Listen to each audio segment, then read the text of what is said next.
আসসালামু আলাইকুম, কেমন আছেন সবাই? তো দেখেন আমার আমগুলো সব পড়ে যেতেছে। কালকে পাইছি 2টা, আজকে পাইছি 3টা।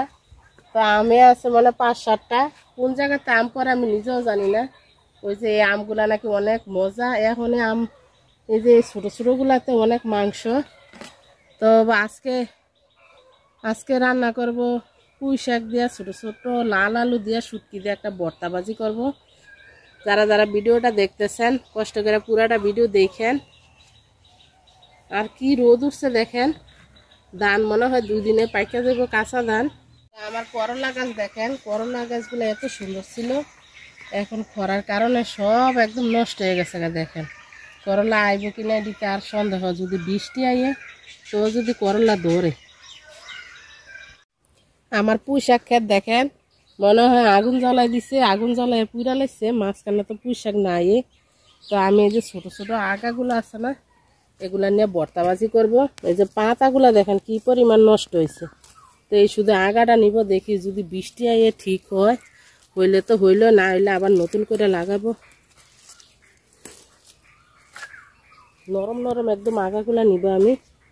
মাঝখানে দেখেন একদম পুঁই শাক নাই। কত সুন্দর ছিল পুঁই শাক ক্ষেতটা। পুঁই শাকের ভিডিও যে দিছিলাম, ওই যে পাতা পাচ্ছিলাম যে পুঁই শাকের, তখন অনেক সুন্দর ছিল ক্ষেতটা। এই যে আগাটা শুধু নিবি, পাতাগুলা খাওয়া যাবে না।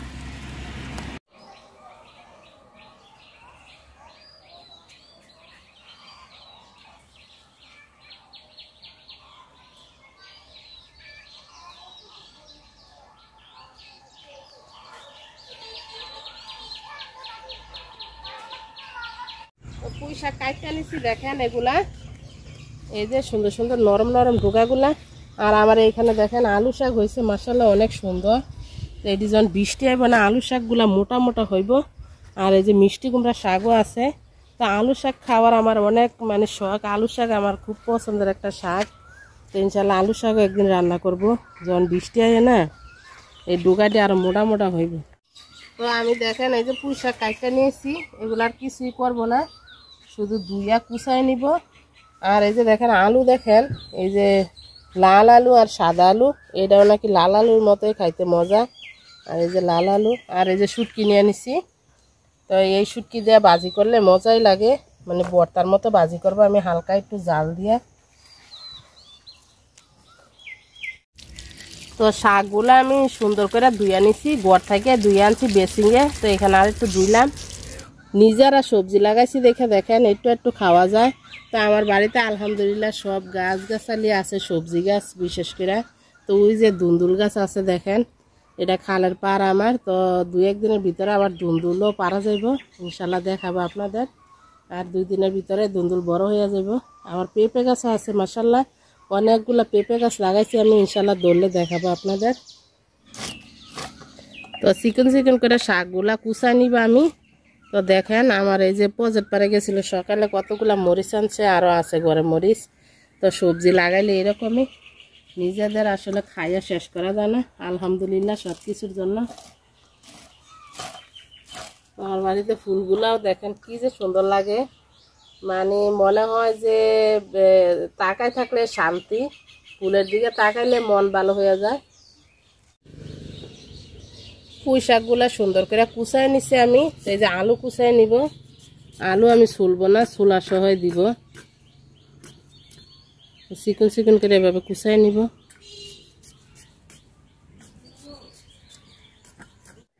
কাঁচামরিচ নিয়ে নিছি, লাল লাল কাঁচামরিচ, আর কয়েক কোয়া রসুন, আর পেঁয়াজ কুচাই নিছি। পেঁয়াজ আর রসুন আমি হালকা বাটবো, আর মরিচটা একটু বাটা দিব আমি।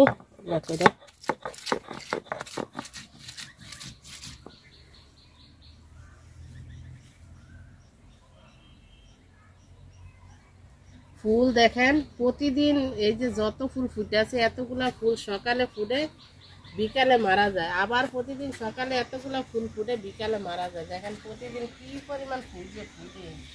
তো বাইটা নিচ্ছি মশলাটা, পেঁয়াজটা আমি হালকা আস্তে আস্তে রাখছি, আর মরিচটা বাইটা নিচ্ছি সুন্দর করে। মরিচে অনেক শক্ত শক্ত বিছি। তো আলুটা আমি ধুইয়া পরিষ্কার করে রাখছি, ওই যে পুঁই শাক কাটতে রাখছি, আর এই যে মশলা বাইটা রাখছি, পেঁয়াজ মরিচ রসুন আর এই যে শুটকিটা ধুয়ে সুন্দর করে পরিষ্কার করে রাখছি, রান্না বসাবো এখন।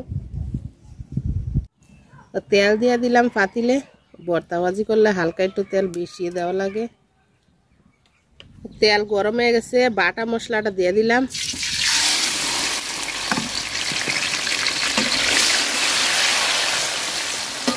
সুন্দর করে ভাজা নিব মশলাটারে।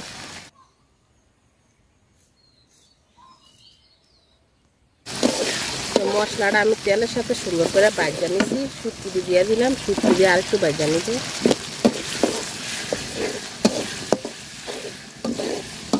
তো শুটকি দিয়ে আমি তেলের সাথে ভাজা নিছি সুন্দর করে। তো একটু পানি দিয়ে দিব, পানি দিয়ে সুন্দর করে কষায় নিব আবার।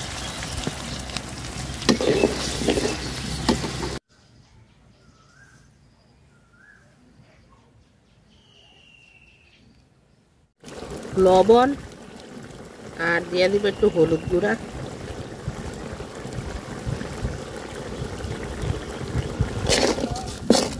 তো সুন্দর করে কষায় নিই মশলাটা। তো মশলাটা আমি দেখেন সুন্দর করে কষায় নিছি শুটকি সহ। তো আলুটি দিয়ে দিব। আমি চেষ্টা করব যাতে পানি না দেওয়া লাগে, এক্সট্রা পানি। তো আলুটি দিয়ে হালকা একটু আলুটা সিদ্ধ হইলে তারপরে পুঁই শাকগুলা দিব। তো এই যে আলুতে যে পানিটা ছিল আমি এই পানিতে রান্না করার চেষ্টা করব। এক্সট্রা পানি দিলে ভর্তাটা খাইতে মজা লাগবে না।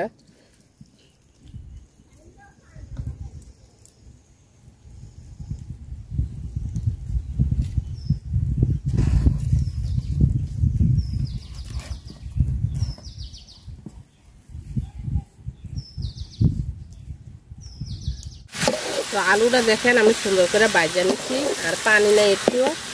তো এখন আমি পুঁই শাকগুলা দিয়ে দিলাম।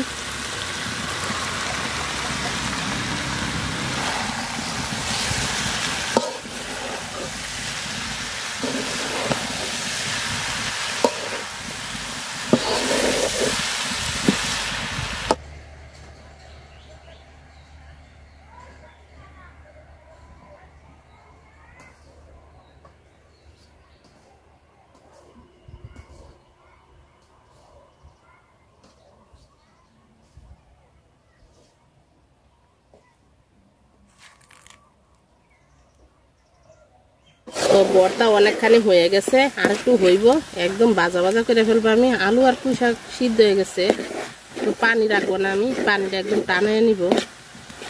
তো রান্না হয়ে গেছে মজাদার ভর্তা ভাজি, নামাই নিব। খুবই গরমে আর শীতেই বলেন খুবই মজা লাগে এই ভর্তাটা। তো যারা যারা এতক্ষণ যারা ভিডিওটা দেখছেন সবাইকে অনেক অনেক ধন্যবাদ। আল্লাহ হাফেজ, আসসালামু আলাইকুম। সবাই খুব ভালো থাকেন, আর ভর্তা খাইলে আমার বাড়িতে চলে আসেন।